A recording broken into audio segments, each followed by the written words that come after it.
Hello दोस्तों, कैसे हैं आप सब। आज मैं आपको एक्सप्लेन करने वाली हूँ रामा अनफॉरगेटेबल लव का एपिसोड नंबर 2। अगर आपको मेरी वीडियो पसंद आए तो प्लीज़ लाइक और सब्सक्राइब ज़रूर कीजिएगा। तो चलिए शुरू करते हैं। पिछले एपिसोड में हमें दिखाया गया था कि ज़ाओबाओ बात नहीं कर पाता, जिस वजह से उसे हॉस्पिटल ले आया जाता है और फिर उसकी मुलाकात होती है क्वेन से, जो उसे संभालती है और उससे दोस्ती करती है। तभी वहाँ पर आ जाता है ही, और ही ज़ाओबाओ को स्ट्रेंजर के साथ देखकर उसे धक्का दे देता है और फिर वो अपने बेटे से पूछता है कि कहीं तुम्हें कुछ हुआ तो नहीं है। तो वहीं पे उससे क्वेन कहती है कि फिर से तुम, ये दुनिया कितनी छोटी है, हम लोग फिर से मिल गए। तभी ही उससे कहता है कि तुम फिर से आ गई, कल रात जो जो कुछ भी हुआ था वो सब तुमने जानबूझकर किया था, तुम्हें कितने पैसे चाहिए। तो क्वेन उसे कहती है कि मुझे 20 चाहिए। तभी वो अपने सेक्रेटरी से कहता है कि जाओ जाकर बेग लेकर आओ। तभी क्वेन उसे कहती है कि मुझे 20 यान चाहिए। तो वो ही उसे कहता है क्या तुम मुझसे मजाक कर रही हो।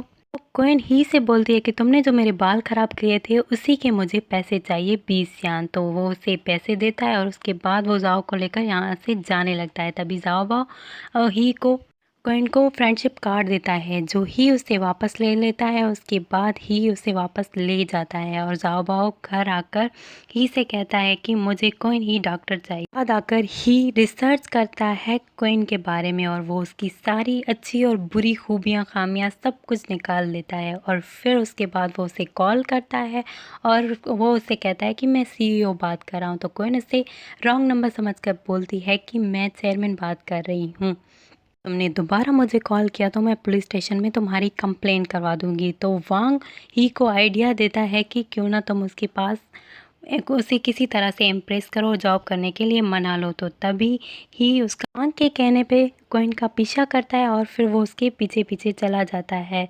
तभी ही उड़ाने के लिए क्वेन बार साइड पे चली जाती है, जिसे वहाँ पे आवाज़ आती है एक लड़की की, जिसे गुंडे छेड़ रहे होते हैं। तो क्वेन उसे बचाने के लिए चली जाती है। तो ही क्वेन को बचाने के लिए चला जाता है, जहाँ पे ही को चोट लग जाती है और फिर क्वेन उसकी पट्टी करती है। उसके बाद ही वापस आ जाता है और वापस आकर वो फिर से ही क्वेन के बारे में सोचने लगता है। वो सोचता है कि कुछ ना कुछ स्पेशल बात तो है उसमें, तभी तो उसने इम्प्रेस कर दिया जाओबाओ को।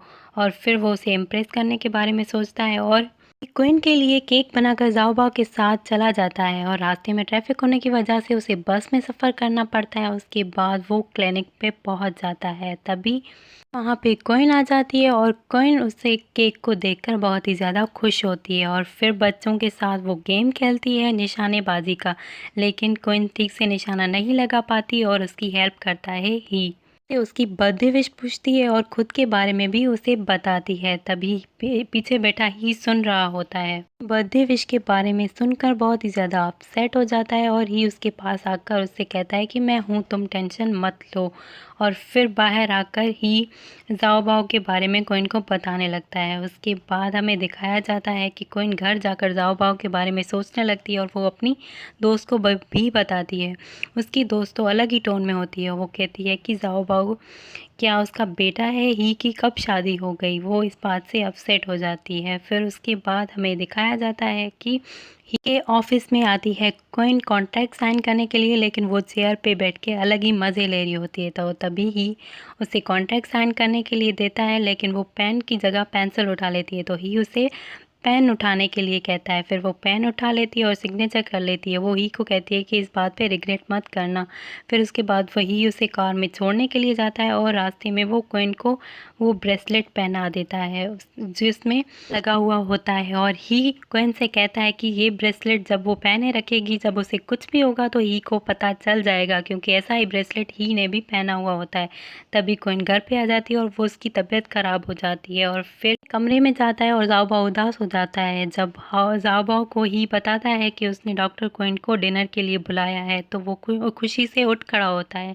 लेकिन क्वीन की तबीयत ख़राब होने की वजह से वो नहीं जा पाती। तभी ही मीटिंग में होता है और फिर उसे ब्रेसलेट से सिग्नल आता है, तो वो कॉल करके पूछता है क्विन से कि क्या तुम्हारी तबीयत ख़राब है, तो क्विन उसे कहती है क्या तुमने मेरे पीछे जासूस छोड़े हुए होते हैं, तो ही उसे ब्रेसलेट के बारे में बताता है।